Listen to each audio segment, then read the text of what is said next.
សួស្តីប្រិយមិត្តដែលនិយមគាំទ្រ Channel ESP Education ក៏ដូចជាបងប្អូនសិស្សានុសិស្សជាទីស្រឡាញ់ថ្ងៃនេះជាមួយ Channel ESP Education សូមនាំអ្នកទាំងអស់គ្នាទៅកាន់ប្រធានបទល្អៗមួយទៀតហើយប៉ុន្តែជាដំបូងសំណូមពរសូមប្រិយមិត្តជួយចុច Subscribe ឬជាកណ្ដឹង Channel ESP Education ដើម្បីទទួលបាននូវព័ត៌មានល្អៗទាក់ទងទៅនឹងភាសាអង់គ្លេសអ្នកន័យកុំព្យូទ័រនិងគណិតវិទ្យាហើយ ESP Education ក៏មានបើកវគ្គសិក្សាផងដែរដែលអាចធ្វើការទំនាក់ទំនងតាមរយៈលេខ012 28 93 នេះផងដែរអូខេដើម្បីកុំឲ្យខាតពេលវេលាប្រិយមិត្តក៏ដូចជាបងប្អូនសិស្សានុសិស្សនិស្សិតទាំងអស់អញ្ចឹងយើងចូលទៅក្នុងប្រធានបទតែម្ដងនៅថ្ងៃនេះ ESP Education នឹងនាំអ្នកទាំងអស់គ្នាទៅកាន់ការអនុវត្តសរសេរសំណេរតែងសេចក្តីដើម្បីត្រៀមប្រឡងសញ្ញាបត្រមធ្យមសិក្សាទុតិយភូមិឬក៏ប្រឡងបាក់ឌុបនឹងឯងប្រធានបទថ្ងៃនេះគឺខ្លីហើយខ្លឹមគឺខ្ញុំសូមលើកឡើងដូចតទៅប្រធានតែងសេចក្តីស្នាដៃអក្សរសិល្ប៍ឬរាមគេបានឆ្លុះបញ្ចាំងពីអច្ឆរិយបុគ្គលផងនិងមនុស្សនិយមផងតាមរយៈតួអង្គព្រះរាមចូលបកស្រាយចឹងយើងបានសិក្សារួចមកហើយក្នុងការសរសេរសំណេរតែងសេចក្តីជាដំបូងមុននឹងចាប់ផ្ដើមអ្នកទាំងអស់គ្នាត្រូវពិនិត្យអានប្រធានបទឲ្យចប់ហើយកុំភ្លេចឲ្យសោះមុនគេគឺត្រូវមើលពាក្យបញ្ជាឬពាក្យចោទសួរចឹងនៅទីនេះដោយសារមានសញ្ញាខណ្ឌគេបញ្ជាយើងចូលបកស្រាយចឹងពាក្យថាចូលបកស្រាយគឺសំដៅឲ្យយើងនឹងពន្យល់ពីពណ៌នារៀបរាប់អំពីប្រធានបទដែលបានលើកឡើងហ្នឹងចឹងសួរថាតើវាជាសំណេរតែងសេចក្តីប្រភេទអ្វីចឹងច្បាស់គឺជាប្រភេទសំណេរតែងសេចក្តីបែបពន្យល់ដោយសារពាក្យបញ្ជាចូលបកស្រាយណាតោះអញ្ចឹងយើងចូលទៅក្នុងការអនុវត្តតែម្ដងចឹងនៅក្នុងការសរសេរសំណេរតែងសេចក្តីបែបពន្យល់យើងដឹងមកហើយថានៅក្នុងប្រភេទសំណេរតែងសេចក្តីបែបពន្យល់នេះប្រធានគឺជាប្រធានត្រឹមត្រូវ 100% ហើយចំពោះការរៀបចំគឺមាន3ផ្នែកទី1គឺសេចក្តីផ្ដើមទី2តួសេចក្តីនិងទី3សេចក្តីបញ្ចប់នៅក្នុងសេចក្តីផ្ដើមមាន3ចំណុចលំនាំបញ្ហាទី2គឺចំណូលបញ្ហាទី3គឺចំណោទបញ្ហាអញ្ចឹងនៅក្នុងលំនាំបញ្ហាយើងនិយាយទូទៅអូសឲ្យតាក់មានអូសបន្លាយឲ្យតាក់ទងទៅនឹងប្រធានបទតែម្ដងបន្ទាប់មកបានយើងបញ្ចូលទាញយកប្រធានបទយកទៅដាក់ក្នុងចំណូលបញ្ហានិងទី3យើងចោទសួរដាក់ជាចំណោទបញ្ហាតែម្ដងតោះអញ្ចឹងយើងចូលទៅសេចក្តីផ្ដើមទាំងអស់គ្នាអញ្ចឹងចំពោះលំនាំបញ្ហាយើងដឹងហើយថាស្នាដៃអក្សរសិល្ប៍រឿងរាមគេគឺស្នាដៃអក្សរសិល្ប៍មួយប្រភេទដែលសរសេរជាពាក្យកាព្យហើយមានលក្ខណៈទទួលឥទ្ធិពលពីសាសនាព្រាហ្មណ៍អញ្ចឹងយើងចូលតែម្ដងមកពុព្វបុរសខ្មែរជាមនុស្សប្រកបដោយឧត្តមគតិនិងមានចក្ខុវិស័យខ្ពស់ដែលបានបង្កើតនិងបន្សល់ទុកនៅស្នាដៃអរិយធម៌ជាប្រវត្តិសាស្ត្រដូចជាចំណេះដឹងប្រពៃណីទំនៀមទម្លាប់ជំនឿសាសនាសុភាសិតនិងស្នាដៃអក្សរសិល្ប៍ក្នុងចលនាសាសនានានាសម្រាប់ណែនាំនិងអប់រំទូមានផ្នត់គំនិតកុលបុត្រគុលធីតាខ្មែរឲ្យបានដឹងពីបរិបទមនុស្សនិងជំនឿសាសនាក្នុងសង្គមនាសម័យកាលនីមួយៗប៉ុណ្ណឹងគ្រប់គ្រាន់គឺជាលំនាំបញ្ហាអូសទាញឲ្យតាក់ទងទៅនឹងស្នាដៃអក្សរសិល្ប៍ផងតាក់ទងទៅនឹងជំនឿសាសនាផងបន្ទាប់មកទៀតយើងលើកមកជាពិសេសក្នុងស្នាដៃអក្សរសិល្ប៍រឿងរាមគេដែលជាស្នាដៃអក្សរសិល្ប៍ស្ថិតនៅក្នុងចលនាព្រាហ្មណ៍និយមដែលបានបង្ហាញពីអនុភាពអតិទេពផងនិងមនុស្សសាមញ្ញផងទើបមានមតិមួយបានពោលថាស្នាដៃអក្សរសិល្ប៍រឿងរាមគេបានឆ្លុះបញ្ចាំងពីអច្ឆរិយបុគ្គលផងនិងមនុស្សនិយមផងតាមរយៈតួអង្គព្រះរាមឃើញទេអញ្ចឹងយើងទាញមកចូលតែម្ដងគឺចំណូលបញ្ហាគឺលើកប្រធានបទដាក់ក្នុងអភន្តរបិទមានបិទគ្មានកដោបន្ទាប់មកចូលដល់ចំណោទបញ្ហាការសរសេរសេចក្តីផ្ដើមចុះបន្ទាត់2ដងបន្ទាត់ទី1គឺលំនាំបញ្ហានិងចំណូលបញ្ហាលំនាំបញ្ហានិងចំណូលបញ្ហាចុះបន្ទាត់ទី2គឺចំណោទបញ្ហាចោទសួរប្រសិនបើគេចោទសួរប៉ុន្តែទូទៅគេកម្រដាក់ប្រធានចោទសួរយើងគេខ្លាចខាតព្រោះអីយើងយកពាក្យនោះមកចោទយើងចោទគេវិញអញ្ចឹងយើងបានទូហ្វ្រីអញ្ចឹងភាគច្រើនគេប្រើពាក្យបង្គាប់បញ្ជាអញ្ចឹងអ្នកនរគ្នាអាចចងចាំតែម្ដងបើខ្ជិលបាយទិញហ្មងតើមតិខាងលើមានន័យដូចម្ដេចតែប៉ុណ្ណឹងបានបន្ទុកគឺគ្រប់គ្រាន់គឺជាចំណោទបញ្ហាដែលត្រឹមត្រូវបំផុតណាចុះបន្ទាត់មួយទៀតពងណាចូលដល់ចំណុចបន្ទាប់គឺជាសេចក្តីគេហៅថាតួសេចក្តីយើងដឹងហើយតួសេចក្តីគឺជាកន្លែងបកស្រាយប្រធានលើកឧទាហរណ៍បញ្ជាក់អញ្ចឹងនៅក្នុងក្នុងការសរសេរសំណេរតែងសេចក្តីបែបបញ្យលគឺនៅក្នុងតួសេចក្តីគឺបែងចែកជា5ផ្នែកទី1គឺឃ្លាបជាប់ទី2គឺបញ្យលពាក្យកន្លឹះទី3បញ្យលនៃប្រធានទី4បកស្រាយនឹងលើកឧទាហរណ៍និងទី5សរុបសេចក្តីអញ្ចឹងយើងដឹងរួចមកហើយខ្ញុំបានបញ្ជាក់ខាងដើមថាប្រធានបែបសំណេរតែងសេចក្តីបញ្យលគឺច្បាស់ណាស់ប្រធាននោះគឺត្រូវ 100% តែម្ដងអញ្ចឹងយើងត្រូវគាំទ្រប្រធានប៉ុន្តែឥឡូវយើងចូលតួសេចក្តីនេះយើងត្រូវសរសេរឃ្លាភ្ជាប់បញ្យលពាក្យកន្លឹះហើយបញ្យលនៃប្រធានសិនណាអញ្ចឹងចុះដើមបន្តមួយប៉ោះ មុននឹងឈានទៅរកការបកស្រាយប្រធានឲ្យបានក្បោះក្បាយនិងអស់សេចក្តីជាបឋមយើងគប្បីត្រូវស្វែងយល់នៃប្រធានជាមុនតាមរយៈពាក្យកន្លឹះដូចជាពាក្យអក្សរសិល្ប៍រឿងរាមកេរ្តិ៍ឆ្លោះបញ្ចាំងអច្ឆរិយបុគ្គលនិងមនុស្សនិយមគ្រប់គ្រាន់នេះគឺជាឃ្លាភ្ជាប់សេចក្តីដែលអស់ន័យតែម្ដងណាអស់ន័យសេចក្តីតែម្ដងគឺមានន័យថាយើងរាយបញ្ជី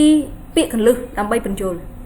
ហើយការជ្រើសរើសពាក្យកន្លឹះនេះដែរខ្ញុំសូមប្រាប់ពីវិធីសាស្ត្រគឺអ្នកនរគ្នាត្រូវមើលតើនៅក្នុងការសរសេរប្រធានហ្នឹងយើងចង់បកស្រាយពីអ្វីជាប្រធានបទអ្វីជាកិរិយាសព្ទបញ្យល់និងអ្វីជាកម្មបទដែលយើងត្រូវបង្ហាញអញ្ចឹងនៅក្នុងនោះគឺមានពាក្យអក្សរសិល្ប៍រឿងរាមកេរ្តិ៍កិរិយាសព្ទគឺឆ្លុះបញ្ចាំងពីអច្ឆរិយបុគ្គលនិងមនុស្សនិយមណាអញ្ចឹងយើងបញ្យល់បកស្រាយតាក់ទងតែប៉ុណ្្នឹងឯងជួយយើងលើកមកនៅពេលដែលអ្នកនរគ្នាជ្រើសរើសពាក្យកន្លឹះមកតាមត្រូវអ្នកនរគ្នាបានបន្ទុកដែរខ្ពស់ដែរណាប៉ុន្តែការជ្រើសរើសខុសក៏មិនមានអ្នកខុសដែរគ្រាន់តែថាបន្ទុកវាមិនសូវបានពេញបរិបូរណ៍ប៉ុន្តែយើងនៅត្រូវអញ្ចឹងព្រោះយើងធ្វើត្រូវទម្រង់ណាអូខេបន្តមកទៀតយើងចូលដល់បញ្យល់ពាក្យកន្លឹះចំពោះអក្សរសិល្ប៍រឿងរាមកេរ្តិ៍សំដៅទៅលើស្នាដៃរឿងដែលចងក្រងជាពាក្យកាព្យក្នុងចលនាព្រាហ្មណ៍និយមដែលទទួលឥទ្ធិពលពីព្រហ្មញ្ញសាសនាផងនិងពុទ្ធសាសនាខ្លះដែលតាមរយៈតួអង្គព្រះរាមណាអញ្ចឹងយើងលើកមកបញ្យល់បន្តិចបានហើយកុំវែងពេកណារីឯពាក្យឆ្លុះបញ្ចាំងសំដៅលើការបង្ហាញការសរបញ្ជាក់ការធ្វើឲ្យឃើញច្បាស់នេះហើយតែប៉ុណ្ណឹងបានទេខ្លីៗមកបានទេណាទាំងអស់គ្នាតមកទៀតយើងចូលដល់ពាក្យចំណែកឯពាក្យអច្ឆរិយបុគ្គលសំដៅលើមនុស្សអស្ចារ្យមនុស្សគួរឲ្យស្ងើចសរសើរក្នុងលោកណាចំពោះពាក្យចុងក្រោយមនុស្សនិយមសំដៅដល់មនុស្សសាមញ្ញមនុស្សទូទៅមនុស្សធម្មតានៅក្នុងលោកីលោកយើងនៅក្នុងលោក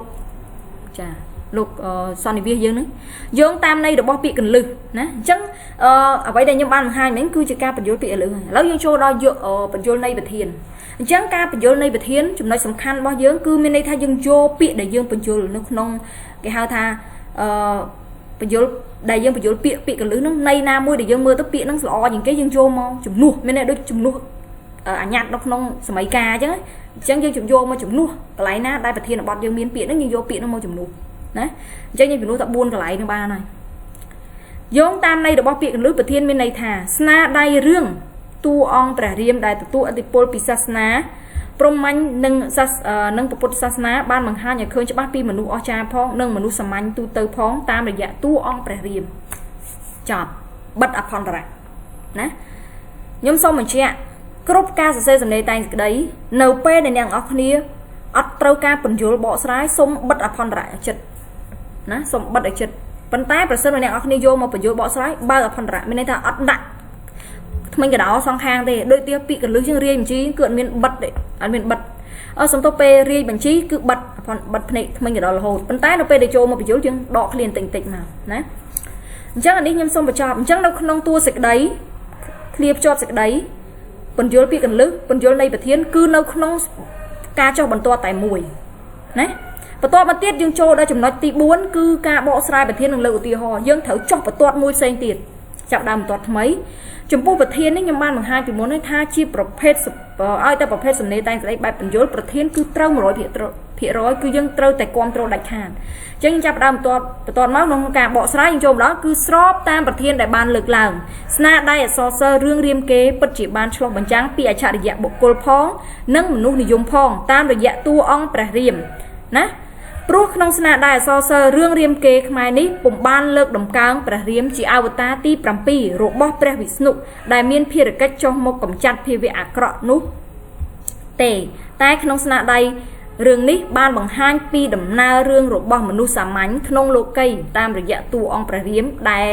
មានលក្ខណៈជាអតិទេពផងនិងលក្ខណៈជាមនុស្សផងណាប៉ុណ្ណឹងគ្រប់គ្រាន់ណាយើងបញ្យល់បន្តមកទៀតយើងបញ្យល់ន័យហើយយើងចាប់ដើមបញ្យល់ន័យប្រធានហើយលើកឧទាហរណ៍បញ្យល់លើកឧទាហរណ៍ជាក់ស្ដែងព្រះរាមមានលក្ខណៈជាអតិទេពដោយសារព្រះអង្គ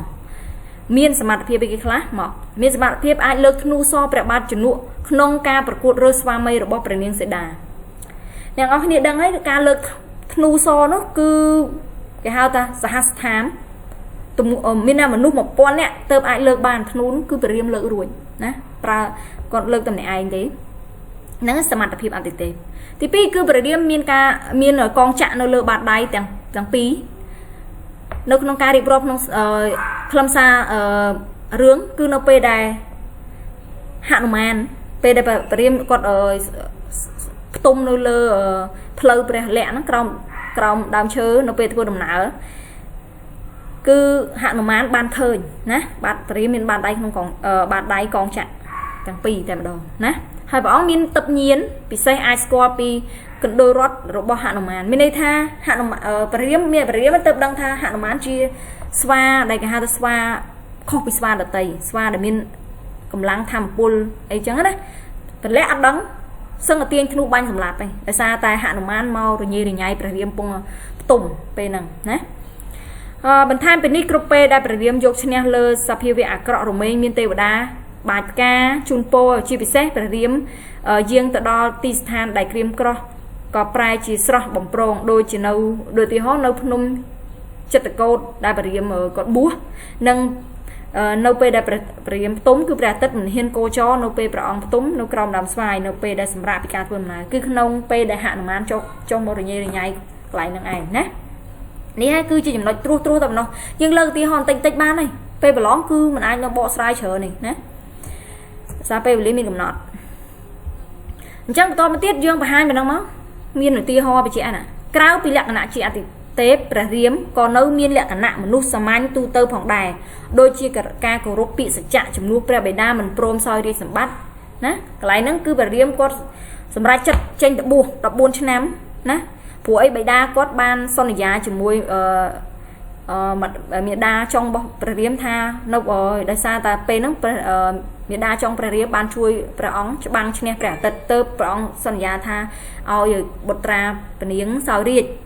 តែដល់ពេលហើយពេលដែលព្រះរាមធំព្រះអង្គក្បត់ពាក្យសន្យាចង់ឲ្យព្រះរាមឡើងសោយរាជវិញអញ្ចឹងពនាងម្ដាយចុងព្រះរាមគាត់បានលើករឿងនឹងមកតវ៉ាមួយព្រះអង្គណាអញ្ចឹងព្រះរាមសម្រេចចិត្តគោរពប្រកាន់គោរពពាក្យសច្ចៈជំនួសព្រះបិតាមានន័យថាព្រះបិតាមិនចង់ធ្វើទេ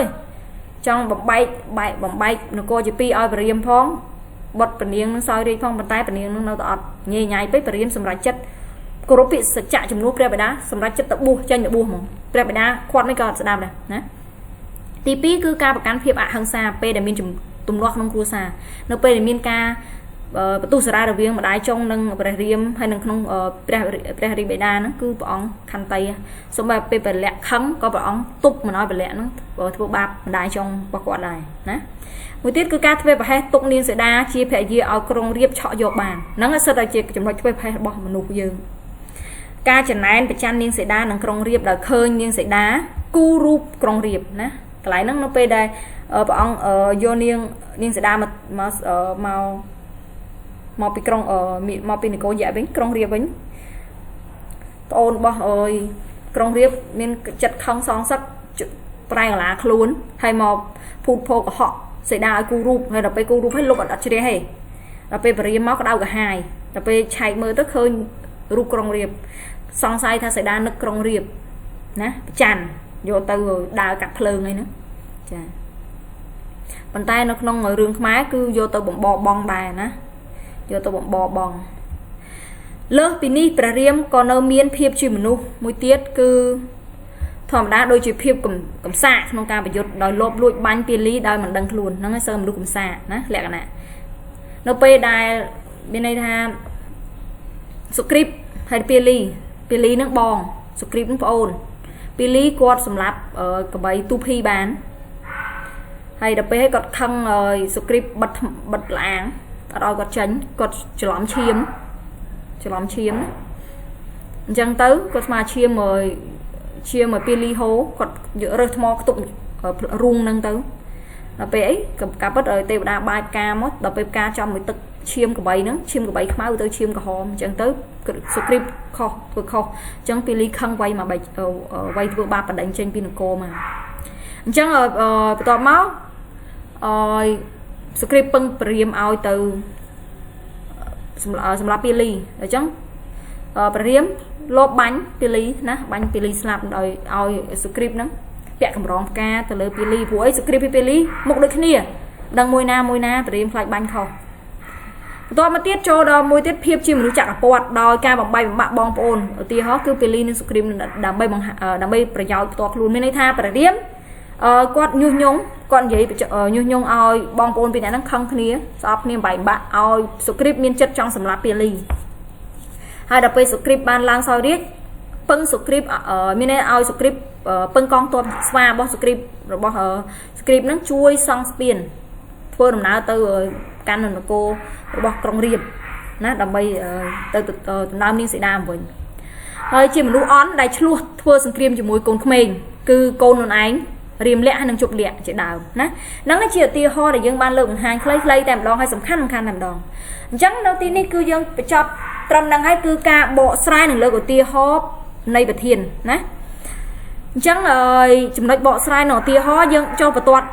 mùi khnia hai bật toát máu chụp nói bật toát cứ dân sập xịt đầy nè trắng nó không tua xịt đấy cho bật toát bay đón ti muối bắt đầu nó pe để dân liệp chốt